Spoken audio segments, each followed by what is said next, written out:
ஒரு order cancel ஆன story பார்க்கலாமா? இந்த கஸ்டமர் பேரட் ப்ரூச் பின் பண்ணுவீங்களான்னு கேட்டாங்க. நம்ம அதுக்கு கொஞ்சம் ரெஃபரன்ஸ் பிக்சர்ஸ் சென்ட் பண்ணோம். அவங்களுமே கொஞ்சம் ரெஃபரன்ஸ் பிக்சர்ஸ் சென்ட் பண்ணியிருந்தாங்க. லாஸ்ட்டாக ஒன்று ஃபைனல் பண்ணோம். அவங்க டெமோ பண்ணி காமிக்க முடியுமா அப்படின்ட்டு கேட்டாங்க. நான் கொஞ்சம் பல்காக ஆர்டர் பண்ணுறேன்னு சொல்லியிருந்தாங்க. ஓகே அப்படின்ட்டு ஃபஸ்ட் ஒரு டெமோ பீஸ் பண்ணி காமிச்சோம். அதில் கொஞ்சம் கரெக்ஷன்ஸ் சொல்லியிருந்தாங்க. ஸோ நெக்ஸ்ட் டே அடுத்த அது ஒன்று பண்ணி காமிச்சோம். இந்த கான்வர்சேஷன் ஆல்மோஸ்ட் ஒரு 2 நைட்ஸ் அண்ட் 1 டே போயிருக்கும்.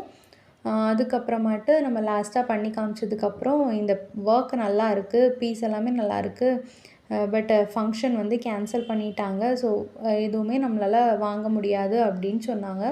சரி ஓகே அப்படின்ட்டு நம்மளும் விட்டாச்சு. ஏன்னா நான் எந்த ஒரு அட்வான்ஸும் வாங்கலை. அப்போ நம்மளால் எதுவும் பண்ண முடியாது.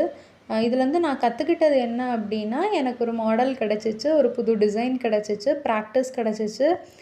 எங்கெல்லாம் தப்பு பண்ணேன், எங்கெல்லாம் கரெக்ட் பண்ணிக்கணுங்கிறத நான் கற்றுக்கிட்டேன். ஸோ அவ்வளோதான்.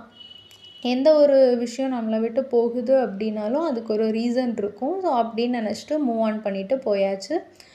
உங்களுக்கு இதே மாதிரி கஸ்டமைஸ்டு ஹேண்ட்மேட் ஆக்சசரிஸ் வேணும் அப்படின்னா twin thread works Instagram page இல்லாட்டா ஸ்க்ரீனில் தெரிகிற வாட்ஸ்அப் நம்பருக்கு டிஎம் பண்ணி ஆர்டர்ஸ் ப்ளேஸ் பண்ணிக்கோங்க.